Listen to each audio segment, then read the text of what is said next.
Hello, good morning. We are officially on the countdown for butchering processing day.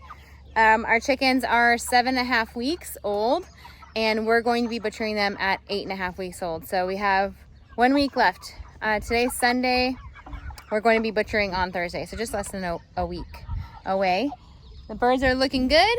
They're big, healthy, and I wanted to show this to you. I thought this was kind of cool. This is now 10 days ago, the chickens were in this spot, and you can see that the grass is kind of coming back through here. They were here in this spot a little bit longer, but it's pretty cool to see the grass already growing back in those spots just 10 days later. Look at this spot. They were there for, I think you remember, it was like a day and a half and then 2 days. This one was only 1 day, and it's already like just, I mean, it's impressive that that came back so quickly. And I'll show you the rest. And then this spot obviously has had less time. They were just here over this last week in this spot. They were here, we were gone for 2.5 days, and they were in this spot about 3 days ago. That spot is where the water was. So obviously hasn't come back at all yet, but I imagine it's going to be about 10 to 14 days before this starts bringing back some grass. And then here, they were only here for a day, and here for a day, and then they've been here for a day also. So I'm going to move them right now. We're going to put them in the new spot. Oh, sorry. We're going to put them in that new spot right here. And they're going to be pretty happy about it. So I'm going to get to moving them.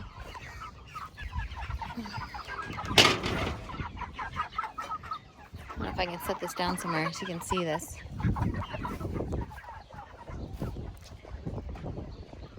Okay, if I put you down, you have to be in the poop, so that's going to be kind of gross.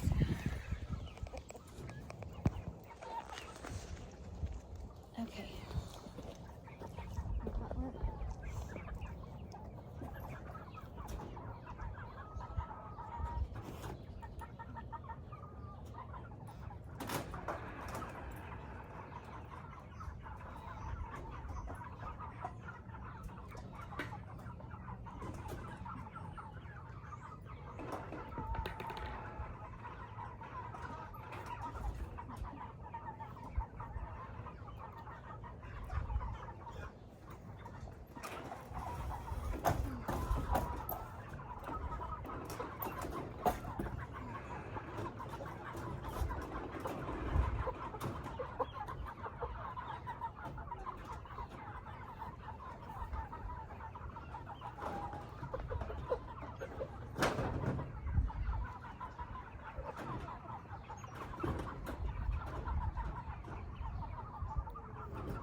let's see how cool it is that they're eating all this grass. And check this out. Now they're gonna try and eat the phone.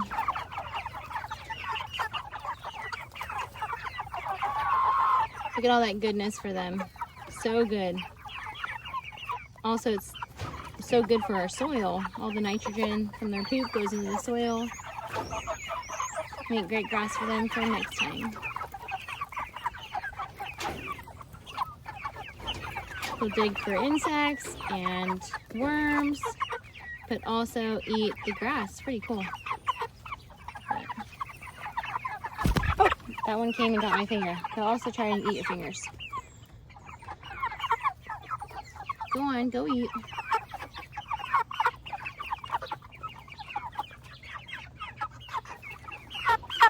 No, get down. Yeah, they come running. I put my hand down, they come running.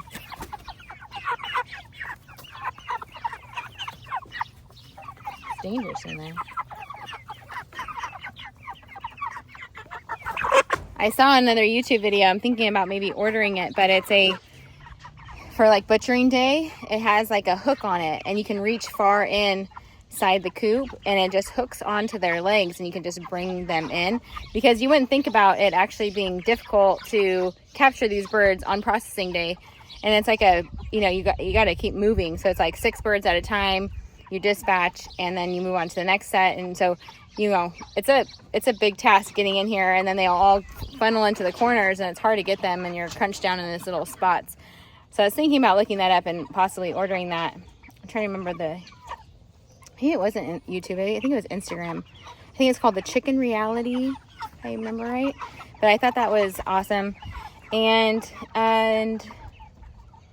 what was the other thing? Oh, we do have small kids though. So our little kids can go in there and get the birds.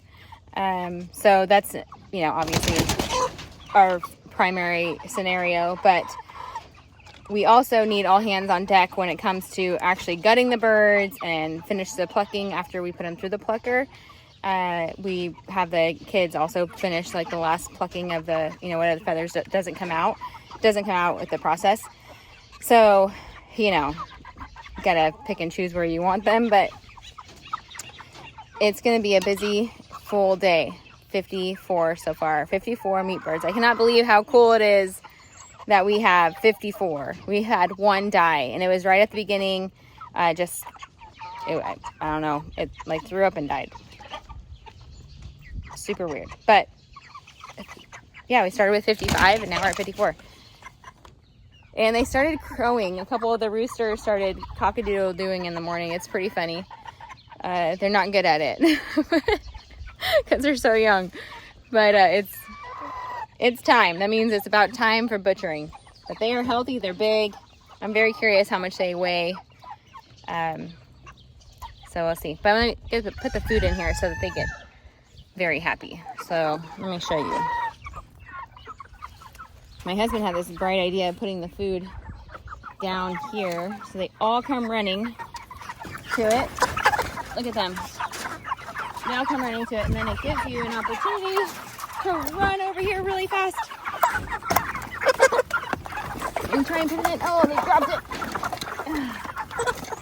They dropped it. Now they have to eat it off the ground. Wasn't fast enough. Oops, wasn't fast enough. Okay, now I have to try with this one.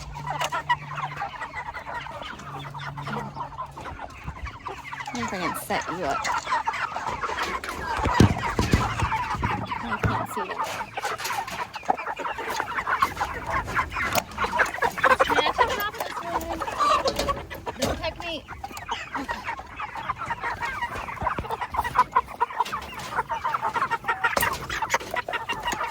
It's in. Alright, that one fell. Okay. Dig around, get it. And now you're gonna fill up the water. We actually used to have, in the past how we've done it is, we've had this bucket, a 5-gallon bucket right here. You can see how we built this up so it'd carry the weight. We usually have a 5-gallon bucket, and then we use, oh, it's in there. We use this and poke a hole on the bottom of the 5-gallon bucket, and it drains perfectly into the chicken waters right there. That's what those are for. But we hadn't set it up yet. We've been kind of lazy of setting that up. But then we also need to run a hose out here, which we haven't done yet. We built these dog runs and these chicken runs over the last about 4-5 months ago or something. So it's still like all kind of new, this whole setup that we have now. So we haven't set up with the hoses out here yet. And we had to run the power out here for the night lights. So it just seemed, maybe it wasn't easier. Overall, it's probably not easier doing it the way we're doing it, but that's just how we're doing it this time. So I'm gonna filter waters. What a gorgeous day. It's like 70, high of 73 degrees today. And it is May 3rd, I guess today, May 3rd.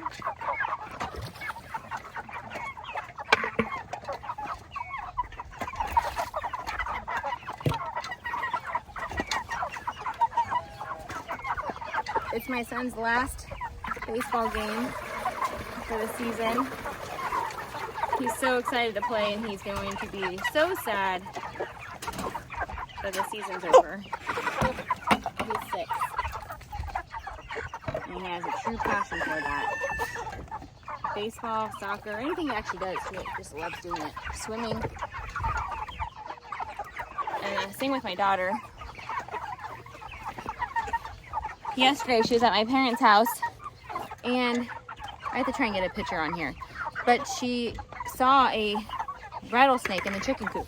Like, she was in the chicken coop looking for hidden eggs, and she saw a snake. So she said snake and backed up, and she's like, that's a rattler. So my dad went over there, killed it, and then my sister, Emma, my daughter, was giving lessons about rattlesnakes to my parents.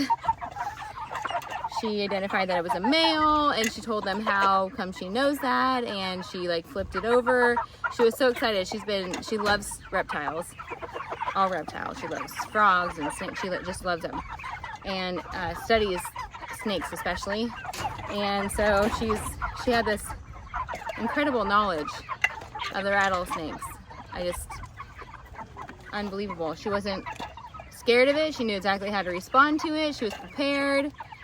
And of all places, it was in the chicken coop. In the chicken coop. Who, you know, you would just let your little kids go into a chicken coop to collect the eggs. You don't even think twice about it. But there was a rattler in there. And it was a nice size one. I'll try and add a picture to this video so you can see it. Nice size. I mean, had 8 buttons on it. So pretty decent size, and it was a male. My daughter told us. My 8-year-old daughter told us. And then she wanted to take it home with her. So, you know, it's in our freezer, and she wants to eat it. So her dad last night was like, "Did you gut it already?" And she said, "No." He's like, so, you know, they have to do the whole cleaning process of it still. So it's gonna have to thaw it out, gut it, and then barbecue it or something. I have had rattlesnake before, and it's like a white meat, so it tastes like chicken, and it's kind of crazy to think, but weird. I'm not a huge snake person, but my daughter just loves them. So she was very excited. It was the first time she's actually got to touch and hold a snake, so she loved it. Anyways, so we have less than a week till butchering time, and I'm looking forward to actually being done with these hand-biting chickens, because they drew blood the other day on my hand. Probably not that big of a deal, but you know, it was painful. And it's a lot more difficult to go out of town when you have the meat birds, because it's a lot to ask of someone to take care of, because they're high maintenance right now. They aren't so much at the beginning. Towards like the 6-week mark, it's pretty easy, morning and night. But now that they're at this stage, really you should check on them in the middle of the day as well. They don't necessarily need more food because of all the grass that they have, but the water, because the weather changing, they go from, like yesterday, they hardly went through their water, but the day before that, they went through it by like 2 o'clock. So it's important to make sure they have their water. They don't need like an overabundance of food all the time, unless you want to, but we feed them still just the morning and the nighttime, and they have the grass. So if they're eating down the grass too much, you kind of know that we need to just move them. But yeah, so let me know if you have any questions. Happy to answer questions, and enjoyed making these videos, and we'll continue to make them, and we're learning the whole process. And I usually just do like one take, so not so much editing. I have dabbled around a little bit with editing stuff just to kind of cut the videos down a little bit shorter, but I've also enjoyed watching longer videos, so maybe you guys will too, to help save me some time. Anyways, thanks for watching, you guys, and check in with you tomorrow or tonight or the next day. I don't know yet. Talk to you soon.